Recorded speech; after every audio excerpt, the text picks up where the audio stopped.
Hello, everyone. Welcome to the last session of the third day of Peralta Online Equity Conference, and also actually the last session of the whole conference. So thank you so much for still being here.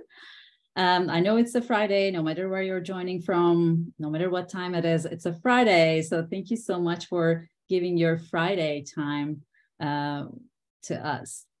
So I'm super excited to introduce Dr. Ocampo from Southwestern College, who will be talking about creating equity through content.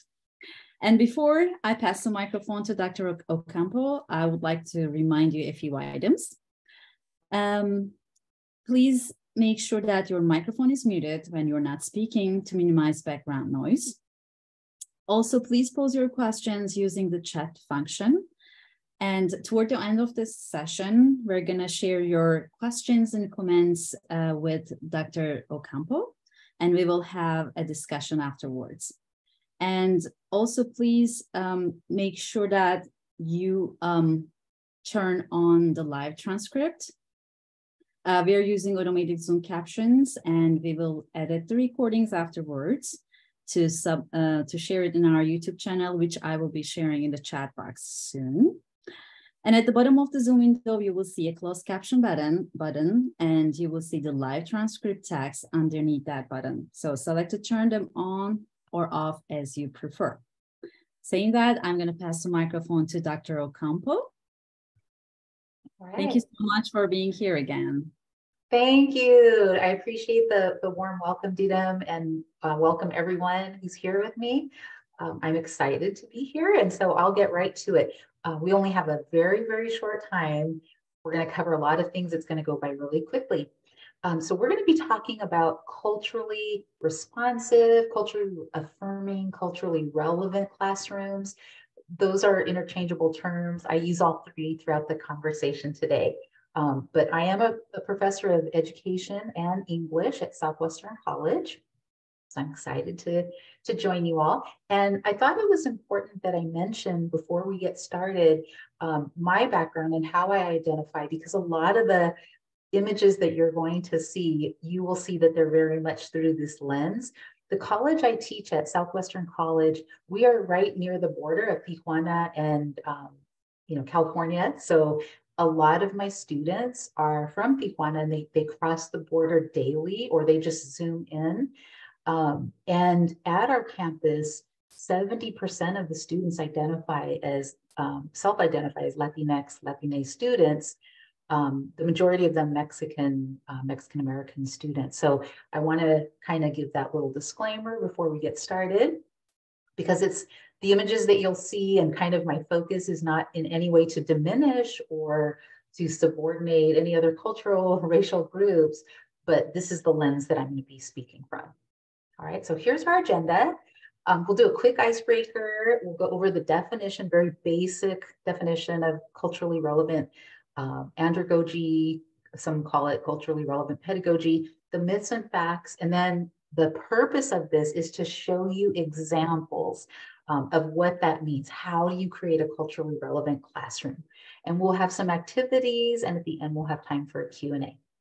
So my first question I want to ask is, I just want to get an idea of where you all are in your journey. Where are you currently? Are you just working on your syllabi? Do you actually include texts from marginalized groups in that are actually assigned to your students? Is the content and theme aligned with cultural groups that are representative of your campus? Are you giving assignments that are weighted, that are also aligned with culturally relevant texts, culturally relevant themes? And then are you even going further? Are you empowering your students through a flipped classroom, linguistic justice, your grading schema, and all the way on the other side is praxis? So in the chat, if you could post, where are you all right now? What are you doing in your classrooms? If you just want to share it with me personally and not with everyone, just direct message me. That's fine.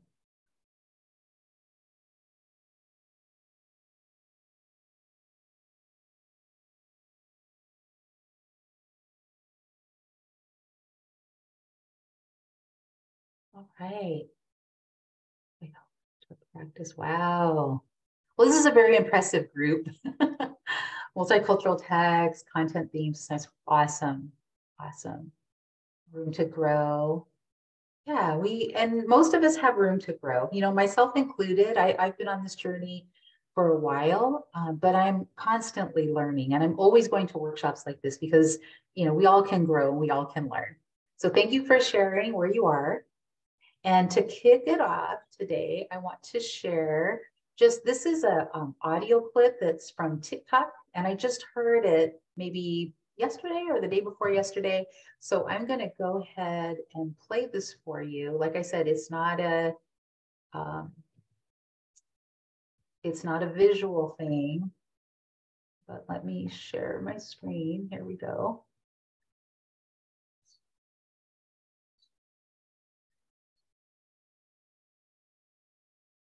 Make sure the sound is on. Okay, hold on. I'll play it in a second because it'll start over again. All right, here we go. When children saw Encanto, Latin children and Black children and children of color, they saw themselves. They saw their features. They saw their skin color, their hair texture, and they felt validated. They were given the permission for self-love that way because Plato said it. He who controls the storytelling controls society. There you go.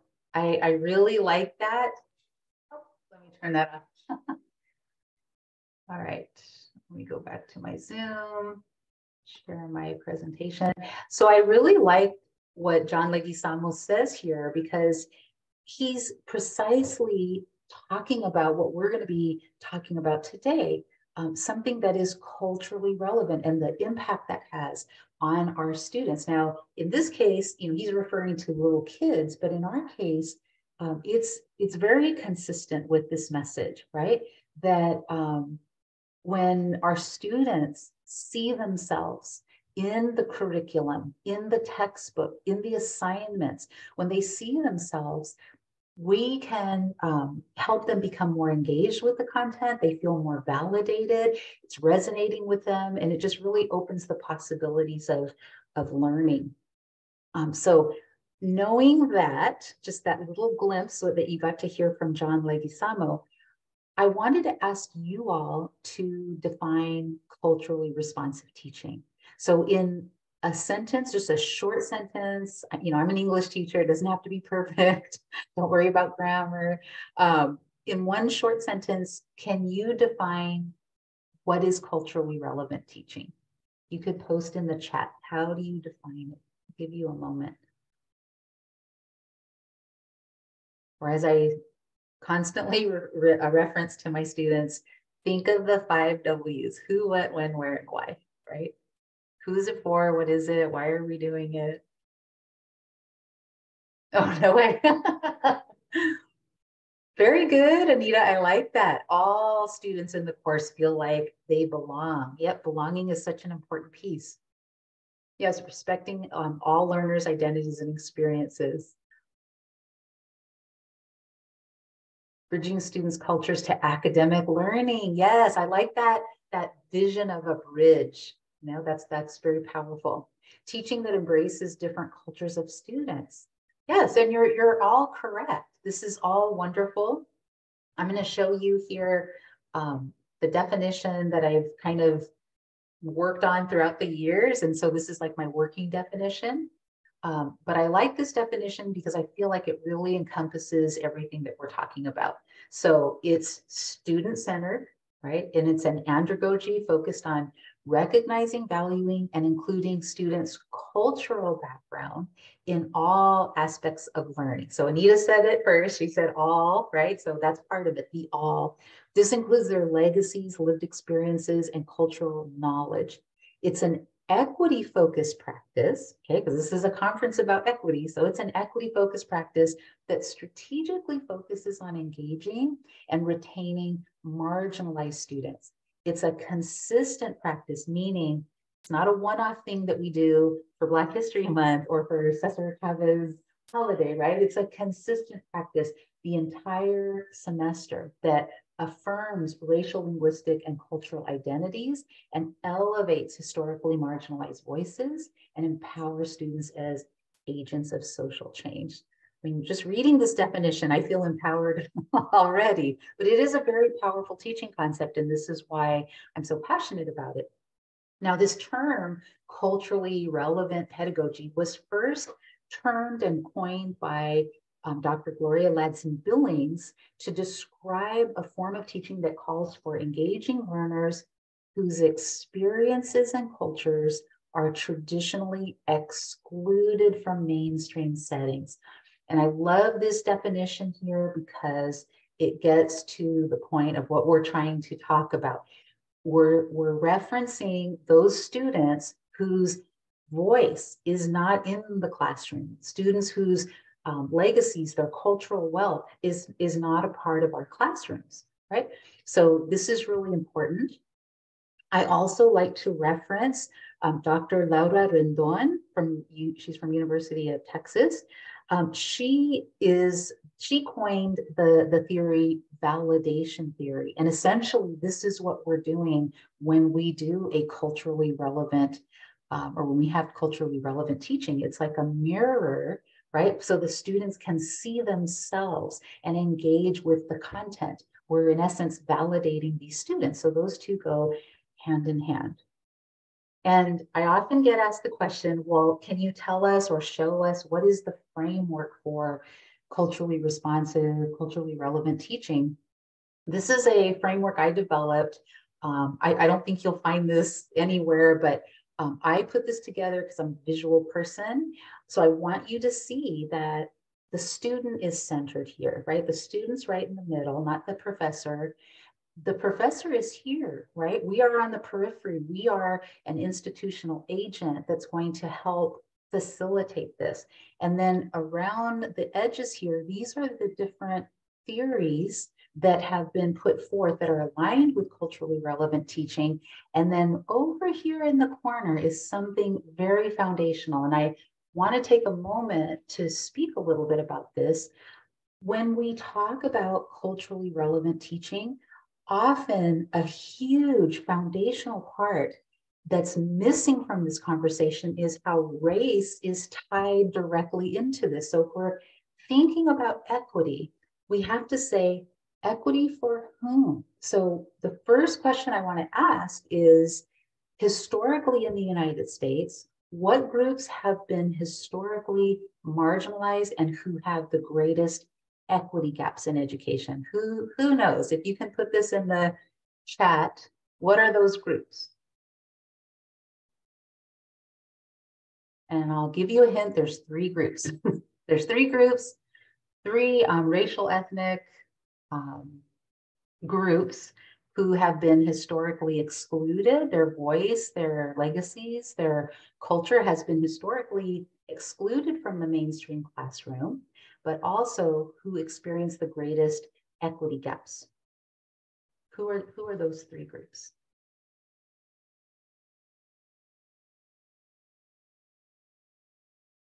That's 1 group. There's 3 groups. What are the 3 groups? There's 2. You're on the roll. There's 1 more. 1 more group. Yes, thank you. Those are the 3 groups, right? So when we say Black and Brown students, this is who we're talking about. We're talking about Native American students, Latinx, Latina, Hispanic, whatever term you want to use. I don't want people hating me for whatever term I'm using. And Black students, right? So, and this isn't anything radical, and this is not a subjective thing. It's not my opinion. We know as educators, historically, these are the 3 groups who have been, subjected and oppressed and experienced marginalization, but more importantly, have had the biggest gaps in equity, because that's what we're talking about here, right? So we've got to be, if we truly want to be authentically a practitioner of culturally relevant teaching, we need to look first at race. So who are we talking about, right? Whose culture are we trying to bring in? And so I'm not going to go into critical race theory, but here are the 4 tenets from an educational perspective. Since it's recorded, you can go back to this slide and check it out. Now, when students or faculty or others ask me, well, what's your teaching philosophy, right? If you're a culturally responsive teacher, what's your teaching philosophy? So I like to say, if I can sum up my philosophy in just one quick phrase, is teach them where they live. And what I mean by that is, I don't mean I'm literally going to where they live and teaching them there. What I'm referring to is understanding the cultural capital that those students are bringing into my classroom and utilizing that knowledge so that I can then create customized content that speaks to that cultural wealth. I'm going to capitalize on what's organic within their cultural communities, and I'm going to leverage these strategies for greater engagement, retention, and success. Okay, so this is when I say teach them where they live. All right, so let's do a quick activity here. I want to ask you this question. I often get people come to visit me. I told you all where I live is a beautiful area. The weather's beautiful, most of the time, most of the year. So I get a lot of people that want to come and stay here with me in San Diego. When Ken comes to visit you, what are some of the first things that you do before they arrive? Please post in the chat. Yes. Me and you actually clean the house, of course. Yep, clean the house. Yeah. Oh, someone said, what did they go do? Clean the house, cook and shop. Yep, that's me too. I've already got my list of 50 items. I'm going to the grocery store tomorrow morning at like 5:30 or 6.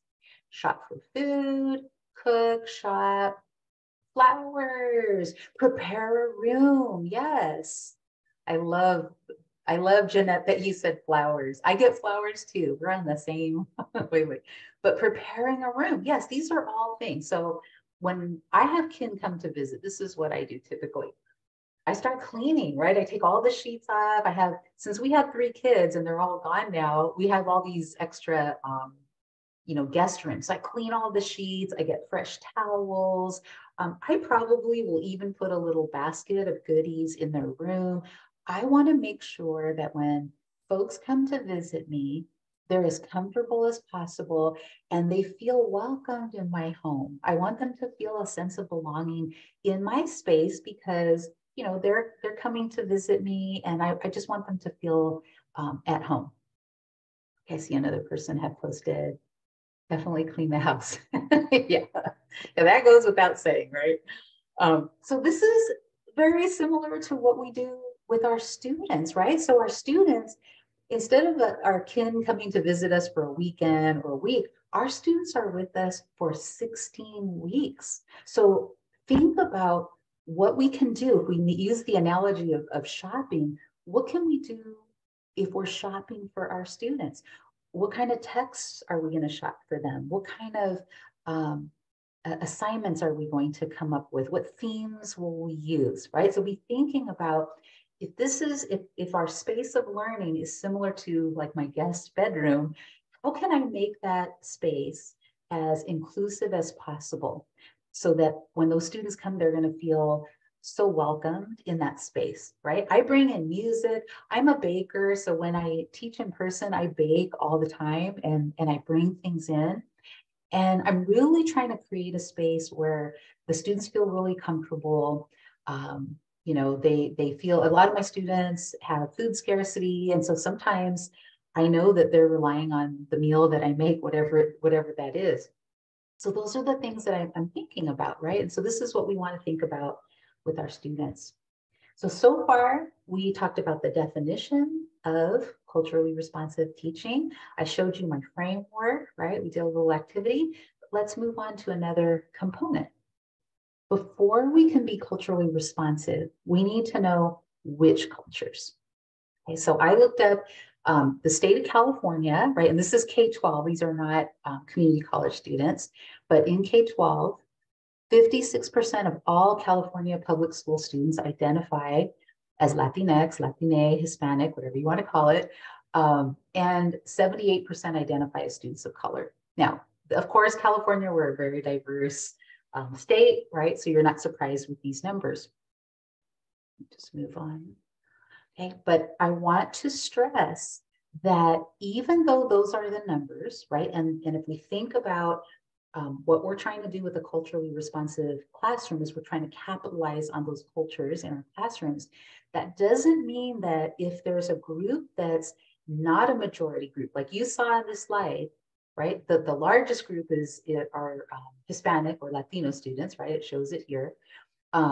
So even though that's the largest group, we want to also, so we need to focus on that, but we want to also focus on who are those groups who've been the most marginalized, if we go back to what Ladson Billing said up here, go find her, those students whose experiences and cultures are traditionally excluded from mainstream settings. So if we're focused on that and we're focused on the students that have the largest equity goals, again, we go back to those three groups. What were the three groups? I'm going to ask you again. What were the three groups we said were the most marginalized, that have the largest equity gaps in education historically in the United States? What are those three groups?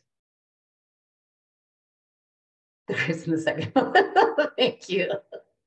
I do this in my class, and sometimes students don't see that I'm giving them the answer right there. Yes. So the Black and brown students, again, right? Black students, Latinx students, Native American students, right? This is our goal. We can do both at the same time. We can look at those students who have been, the most marginalized. We can look at those students who, in this case, it just happens to be a combination. The Hispanic students are the greatest cultural group, right? So we want to be looking at both of those, not one at the exclusion of others. But if you're thinking, well, what about white students? Are they going to feel a sense of inclusion if you're focusing on these other groups, right? Yes, they will. We know in the literature, we know in major studies that white students feel and express that they do feel that sense of belonging as well, and that they benefit from this. All right, so let's try to quickly separate some facts from myths, and I'm going to go over this quickly. 442, because I want to get into the examples, because this is why I'm here. I want to show you actual examples. So some quick facts versus myths. Okay, so the first myth I want to share with you, and the one I put this as number one because I feel like this is one of the most common myth, is that teachers will often say, I'm a culturally responsive teacher because I care about my students. Okay, so this is their response to it. And I care, and I'll say, well, what do you mean you care? What do you do to show that you care? And they say, well, I in my syllabus, I have a welcoming statement. And I also from time to time will highlight some of the resources that we have on campus. And this is my way of showing care. And that's wonderful, right? We should be doing that. But care should only be the tip of the iceberg if we're really wanting to be culturally responsive teachers, right? Because below that little tip of the iceberg are all of these foundational aspects, right? Which is centering texts by historically underrepresented authors, using themes addressing equity and social justice, focused on curricula that specifically addresses race, designing curricula aligned with the racial ethnic demographics of your classroom, using assignments and assessments that are directly aligned with culturally relevant curricula. Because if we're not having assignments linked to this type of learning, it's as if we're saying to the students, look, this is somewhat important, but it's not as important as a weighted assignment that I'm going to give you, right? But we can blend the two, and I'll show you a little bit about that in a moment. So there's many different things. I'll move on quickly. There's many other things you can be doing, but just remember care is just a tiny, tiny portion. Myth number two, if you engage in culturally relevant curriculum, you're going to dumb down the curricula, right? Meaning our expectation of the students is going to be really low. We could be focused on more rigorous curriculum, but instead we're going to focus on diverse curricula, right? This is the myth that exists. And the fact is, when students are learning about these topics that we present that are culturally relevant, it actually requires significant critical analysis. I contend that it's a higher level of analysis because you're asking students to learn a concept, but you're also asking them to do this within the lens of equity or social justice, or how race and ethnicity plays a role in the history of the United States. That is very complex. That's a compounded topic. So your SLOs, your course outline of record, all of that is maintained, right? You're not veering away from there. You're still going to reach those goals. You're just going to use a different vehicle to teach to those goals. Okay, so the concepts and theories are unchanged. You're just teaching different content. Okay, so here's some examples of a couple of classes. I teach critical thinking and argument, and I also teach college composition. These are some of the issues that we talk about here. Okay, so the myth of meritocracy, that is a very complex topic. We talk about critical race theory, cultural appropriation, cancel culture, banned books. In our 115, we kick off the semester talking about Black Lives Matter, the school to prison pipeline, environmental racism. They do a research paper on DACA. We cover just a whole bunch of different issues, but they're all focused on race and equity. Okay, and also I teach Education 200, and these are some of the topics that I cover in that class. Myth number 3, culturally relevant teaching only benefits students of color. The reality is that all students are going to benefit from culturally responsive teaching, even white students. Myth number 4, culturally responsive teaching means teaching about just holidays and posters. So whenever there's a holiday, maybe you'll have a little, I don't know, an activity or something, or you'll have a poster in your classroom and you'll say, well, I'm a culturally responsive teacher because look what's on my wall. And that's fine, right? I hope you have things like that on the wall. But in reality, an authentic classroom that's culturally responsive, those topics and themes are going to be integrated across the curriculum. It's not going to be what I call a one-off thing, right? They're embedded in your activities and your assignments throughout the semester. Myth number 5, this is very common as well. Our students are too vulnerable. They're going to get triggered by sensitive topics. Okay, so in other words, we don't want to frighten our students and make them feel uncomfortable. So we have to stay away from these topics because they're just too sensitive. But the reality is, you know, and what I found is our students really thrive when we're talking about these subjects. And if you want, just ask the students, right? So we shouldn't assume that our students cannot handle controversial topics or topics that have to do with equity or social justice or racism. Just ask them. I can say I've been teaching for a long time, and in my years of teaching, and I always teach these topics, I've never had a student complain about the topics. I've never had a student come and say, this makes me uncomfortable, or in any way through their activities, what I'm observing, what they're discussing among themselves. I've never experienced any type of negative response to this. And the reverse is true. I have students who will say, wow, I never knew this. This is such an interesting concept. This phenomenon is just fascinating to me. I went and talked to my family about it. I talked to my partner about it. I just never knew, right? So as long as you're approaching this in a respectful way, and you say at the beginning, we're going to be talking about these concepts, let them know in advance. I post 2 weeks before the semester begins, I post a welcome video, and I let the students know what I'm going to be covering. And I explicitly say, in this course, this is the theme, and these are the types of essays we're going to be discussing and writing about. And if you're not comfortable with these topics, then this is probably not the class where you're going to thrive. And there's a lot of other classes that you can take. I'm not trying to dissuade them from being in the class, but I want them to make an informed decision, because ultimately I do want them to feel comfortable in the class, and I wanted them to let them know ahead of time what we're covering. All right, myth number 6, culturally responsive instruction is racist, right? So it's going to alienate the students. It will cause more harm than good, when in reality, it is very inclusive. It is not divisive. Okay, it's an inclusive, globally conscious curricula that's going to benefit all students. And it's going to help our students become global minded citizens, right? Because we live in a very diverse world, not just in California.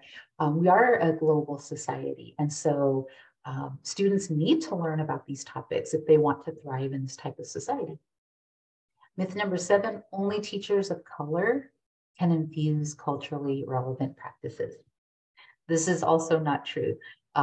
Any teacher can adapt culturally responsive teaching practices. And I like to point to these 2 scholars, Robin DiAngelo, Dr. DiAngelo, and Tim Wise. They are world-renowned speakers and scholars on the issue of anti-racism, and they're white. Right, so this is a perfect example that you do not have to be a person of color to be able to engage in a culturally responsive way. Oh, I see a comment here.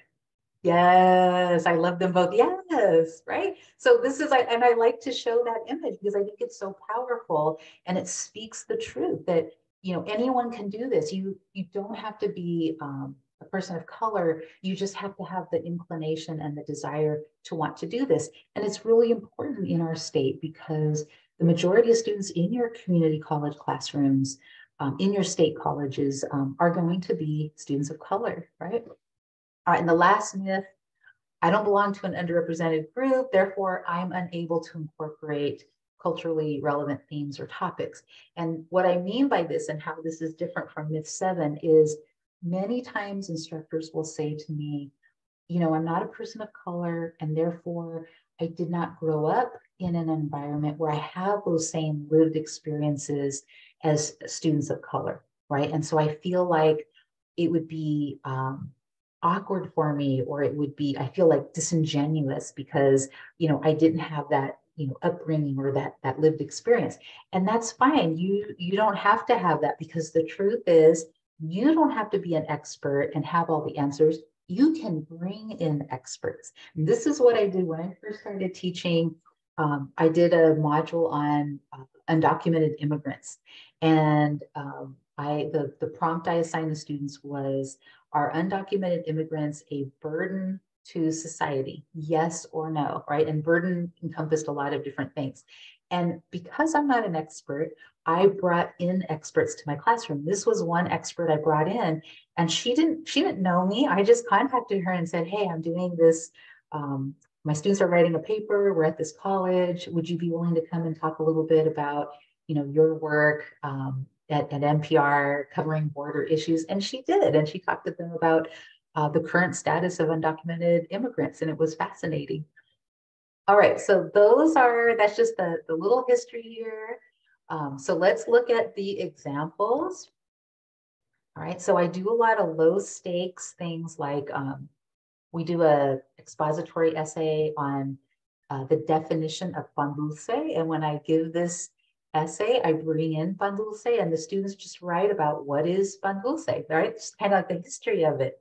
And they love it. They love this. And the students who are not Mexican American, they have no history of pan dulce, they've never been in a panaderia, they love this as well because they're learning about it. I once did a compare and contrast essay with German polka and Mexican norteño music. And wouldn't you know it, of all the students that could be in a college at any given time, I had a student in my class who was a member of a professional norteño band. And he got to bring in his bass, and he played, and he talked to the students about this music and the composition of it. It was phenomenal. And I'll bet this student never thought in his wildest dreams that a professor would be talking about norteño music and having them write an essay about it. So this is the power of culturally responsive teaching. we do a module on environmental racism. And the question I ask my students, does environmental racism impact communities today? Okay, so then we cover this whole gamut of, the history of redlining and how that impacts students today. And I have them do interactive tools. This is a really cool interactive tool. It's called, I put the link here just in case you're interested. This is the most awesome tool. It's called the Cal Enviro Screen. And students can go onto the screen and they can just pick a little region here. And in that region, it will tell them, and I have my students compare and contrast two different regions. And they will get a reading number, right? Like a ranking or a percentile that gives them information on all of these issues here. Okay, low birth weight, toxic release from facilities, drinking water contaminants, cleanup sites, groundwater effects, all these issues. And of course, education is one of them. And they'll compare the two, and one area will be red and with a really high percentile of all of these. And then another area will be green, and that one will have a very, very low number. And the students can then see by themselves. It's so interesting that if you look at those two regions and then you look at the race and ethnicity of the people living in those regions, how there's a direct correlation. And that's the type of learning that is so critical. And the students are just amazed. They can't believe when they see this. Most of the time they plug in their own area like San Isidro, National City, Chula Vista. They plug in that area and they compare it to like La Jolla or some other affluent area. And they can see not only in terms of the overall health of the people living there and all the contaminants, but also the educational outcomes, mortality rates, right? So it's a really, again, going back to, it requires a lot of critical thinking. This is not dumbing down the curriculum. We also are talking about banned books, very contemporary, right? This is happening right and left. And so we get into discussions. We talk about not just students having access to the books, right? Because there's a whole argument on constitutional rights, but those students who've been historically marginalized, what does that have to do with internalized racism, stereotype threat, validation theory? All these issues that impact our students is directly tied to the banned books. So that question, it really makes them think. We talk about cancel culture. Cancel culture, a lot of times I think students are looking at it from a very, I don't want to say shallow, but maybe a more superficial level of what it is. And they see the mean people and the bullying and all of that, which is a valid point. But I also introduce them to the idea that cancel culture for some communities has actually helped them in terms of giving them a voice, because these groups have traditionally been voiceless and powerless. We didn't have the money to have a major platform to say something, right? But here with cancel culture, we talk about different examples and what does that mean today. We also talk about cultural appropriation, and we cover different areas. So I like to use whatever's happening in social media. I like to use this. So recently there was a woman in the UK, a white woman who through her attorneys was trying to trademark the word taqueria, right? And so, when we talk about cultural appropriation, I want my students to interrogate that, investigate it, analyze it. There's also this issue of spa water versus agua frescas and flat tacos versus tostadas. So they, get to learn about these issues but really start thinking about it in a more complex way. And then of course, SCOTUS will be hearing this next month, actually. Is it next month? No, June. In June, the Supreme Court is going to be ruling on affirmative action. So this is a very contemporary thing. It's very much related to the lives of the students in my classroom. So we talk about this. And then in terms of educational inequities for my Education 200 class, we look at not only the historical inequities, but we look at inequities today. And they're shocked when I say that today our classrooms in the United States are more segregated than they were at the time when Brown versus Board of Education was heard in 1954. And they can't believe that. They cannot believe it, but we do. I show them all these different tools to look at different schools and compare the educational outcomes. But I also discovered something really interesting as I was looking at historical inequities and looking at just kind of segregation in general. And I found something very empowering for the Latinx, Latine students in my classroom. And that is, there were many seminal litigation lawsuits that were filed before Brown versus Board of Education that were very much influenced, especially this last case in 1946, that influenced the decision on Brown versus Board of Education. And when my students can see themselves and see that, because for my community, we tend to be, not myself personally, but as a group, we tend not to be that vocal. We tend to just kind of, they call us the sleeping giant, right? We're just kind of in the shadows in the background. We're not that vocal. But these are examples where families, and specifically Mexican families, came forward and fought for rights, fought to be integrated into classrooms. Thank you. And then the last examples are, this is for my class, Education 200.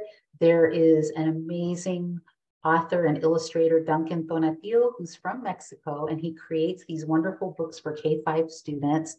And I have the students in my classroom do their lesson plans, because this is for future teachers. They create lesson plans using these books, and it's such a wonderful experience for them. All right, I'll quickly go through. We talk about linguistic capital. We talk about this final point I want to make, which is, as we're going through all these topics, you know, these are heavy topics, and they can be heavy for your students. And I really appreciate the work of Dr. Muhammad, who focuses on bringing joy into the classroom. And I'm a big proponent of bringing joy. I don't want to bum my students out. I don't want them to feel like, oh, this is, you know, we've been oppressed for all this time. It's futile. You know, what hope do we have? If this has been happening forever, what's going to change now that will make a difference, you know, for us? So it can, having these kinds of discussions can sometimes, you know, stir up some emotions, but what we can do is bring in joy. And this is what I do. I bring in humor. And I also bring in examples of real stories of students that are transforming their communities, that are actually making positive change, and showing them as powerful people and not as victims. And having that part, that tail and piece is really, really important. So I want to end with that, just to remember to bring joy into your classroom. We didn't have time to look at some of these issues on praxis, but I have a little checklist for you. It'll be in the recording. And then I'll just close with this saying. This is Dr. Atul Gawande in his book. It's called Better. And I love what he says. Better is possible. It does not take genius. It takes diligence. It takes moral clarity. It takes ingenuity. And above all, it takes a willingness to try. And so I like to think of, you know, and close it here saying, as practitioners, as those that want to be creating, building equity in our classrooms, we can do that. It's not going to happen overnight. It's a process, but whatever we can do, whatever step we can take to make it better, that's going to help our students. All right, so that is the end of the presentation. And thank you so much, Dr. Ocampo. Thank you very much. This is so thought-provoking, and I'll certainly go back and watch the recording later on once more, maybe pausing the recording. And, you know, there's a lot to cover, and it was overwhelming in a good way, right? And there's so much to talk about. I wish we had more time, but thank you so much for sharing. Before I close the session, I would like to go back to the audience to see if they have any questions for you. I see wonderful comments in the chat. Oh, thank you. You are too kind. You are too kind. Yeah, I'm very I'm so motivated by this because I see the transformation of my students. I see them come alive in the classroom and they're so engaged and they're not just sitting back staring at me. They're talking and interacting and it's wonderful. And I think it's just part of that engagement, that student engagement when they feel that sense of belonging and they feel like they're being seen, you know, in the classroom. And one thing I really liked at the beginning, when you asked, like, where are you on your journey, right? I love the way you described it as a journey, because that it's an ongoing process, right? And sometimes taking a moment to see where we are at. And actually, I was planning to write like all of them because it's kind of I'm working on all of them all the time. But you know, it's interesting you asked that to ask us, you know, reflect on where we're. That's one. But the most important thing, as you said in your slides, it requires significant critical analysis in this journey. Yes, it does, right? Because we have to start with us and say, okay, where are we? And a lot of time, like we have the best intentions, myself included, right? I may have the best intentions and I think I have wonderful ideas, but then when I go to execute them, sometimes it's a failure. Sometimes it's a flop and like, oh, what did I do wrong? So then I have to go back and say, okay, you know, it's like a laboratory to me, really. That's not how I think of it. But yeah, if we look at where we are and where we can be and just know that as long as we're advancing on that scale, we're fine. We don't have to be experts and know everything and 100% be the most, you know, awesome, culturally relevant teacher. We can gradually get there, and that's fine. Absolutely. And I love the way you described it with shopping metaphor, right? Like before someone comes over, what do you do? What about your students? I love that metaphor. And that's so true, right? It's not that difficult to prepare the space for our students. Yes. And they'll be staying with us for a long time. And they might be coming back. I have a lot of repeat customers. So I have a lot of my students, they join a course and they really enjoy it and they come back for the next section in the fall or in the spring. And that's wonderful because it's kind of like my guests who they come and they stay and then they go, oh, we'd love to come and stay with you again. Like, cool, come and stay. And I see people are asking in the chat if the slides will be available for the participants, for the audience. Yes, I think it was recorded, so the recording will be available, right? Yeah, absolutely. You're gonna, I just put the YouTube channel in the chat box, so we're gonna hopefully publish all the recordings as soon as possible. Okay. Because we need to do transcription and everything.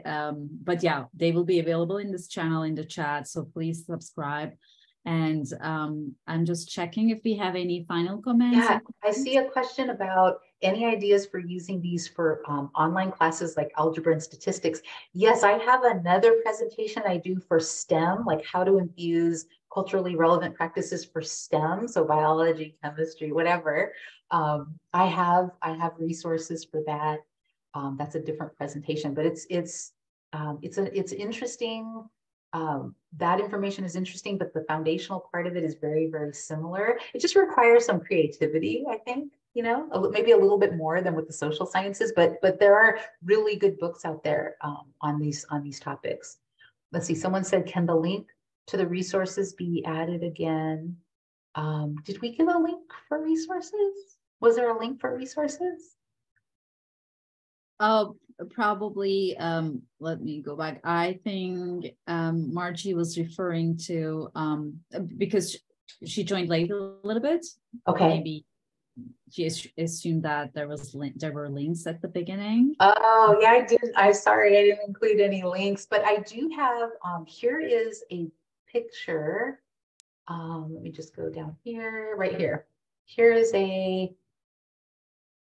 are some different theories, and then here's a book here. So we reference these theories today, but then this is a book on culturally relevant teaching in the brain. So I hope that's helpful. All right, any other questions? Thank you, Kevin. Wow, this was a great group. Thank you all. I really appreciate your engagement and your enthusiasm and all your positive support.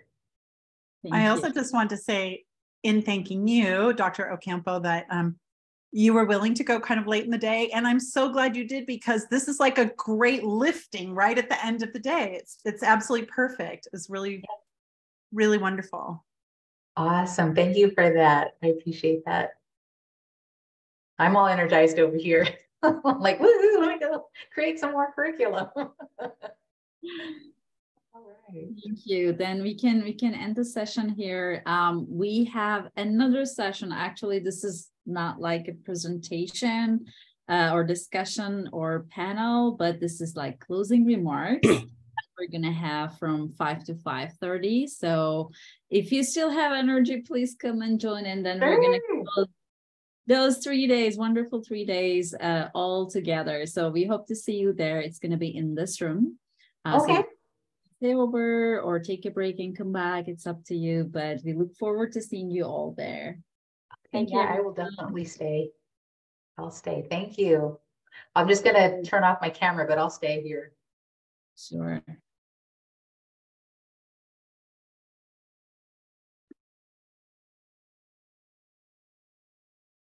Oops.